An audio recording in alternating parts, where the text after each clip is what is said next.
When Laura got up to leave that evening, she lingered by the door, slipping into her heels with a calmness that felt off to me. "Don't wait up for me, okay?" she said casually, flashing a half-smile as she picked up her purse. I nodded, but her tone sent a tightening through my chest. She claimed she was heading to a small gathering with her coworkers, yet I already knew Jake, her new colleague, would be there. Over the past few weeks, I had noticed the subtle changes: her phone always face down, late-night messages followed by soft chuckles, and the extra care she put into her appearance for office dinners.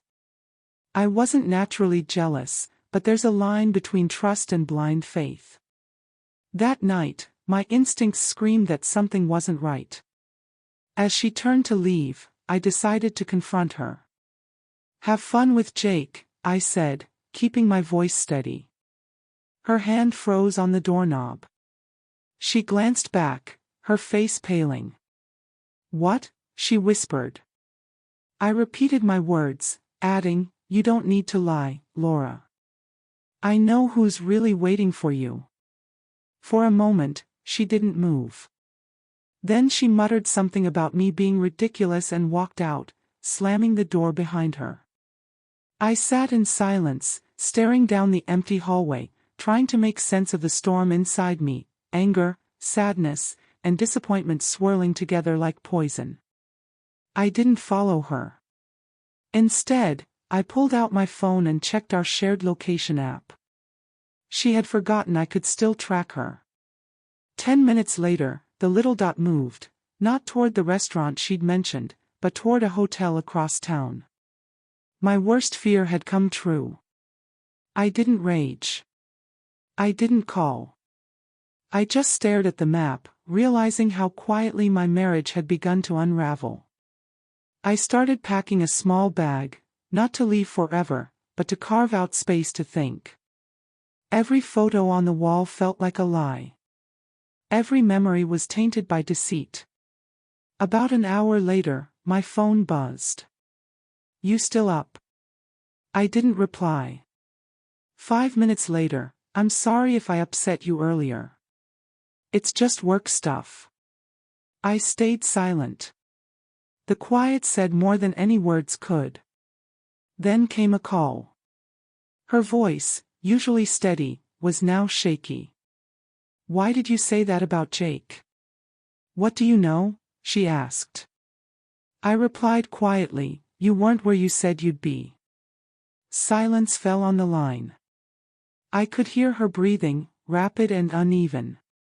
15 minutes later, the location moved again, this time fast, heading straight home. No text, no explanation, she simply returned. When I heard her keys in the door, I remained seated on the couch. She burst in, hair tousled, eyes wide. "It's not what you think," she blurted, almost pleading. I didn't raise my voice. "Then what is it, Laura? You're at a hotel with Jake, and you expect me to believe it's work?" Her lips quivered, tears gathering in her eyes. "It was stupid," she whispered. "Nothing happened. I just needed attention." For the first time, I saw the distance between us. The woman I married, the one who laughed at my bad jokes and comforted me after hard days, was now a stranger standing before me, desperate to cover her mistakes. I didn't yell or insult her. I simply said, "You can't fix what you don't respect." That night, she cried, begged, and tried to explain, but I stayed silent. Sometimes silence weighs heavier than any shouting. She ended up sleeping on the couch, the same couch where I had once proposed. The irony was cruel. In the following days, she tried to make amends: constant texts, cooking my favorite meals, acting as if one apology could erase betrayal. But I had already made my choice. Trust, once shattered, doesn't fully recover. It remains cracked, fragile, ready to break again. When I finally told her I needed time apart, she didn't resist. Perhaps she understood too late that some mistakes can't be undone. I left with nothing but my clothes and a quiet heart. I didn't seek revenge. Her guilt and panic were proof enough that truth had caught up with her. Sometimes, it takes just one sentence to reveal everything. Enjoy your time with Jake. Those words weren't out of anger, they were a mirror she couldn't avoid. And in that reflection, she finally saw the reality of what she had become.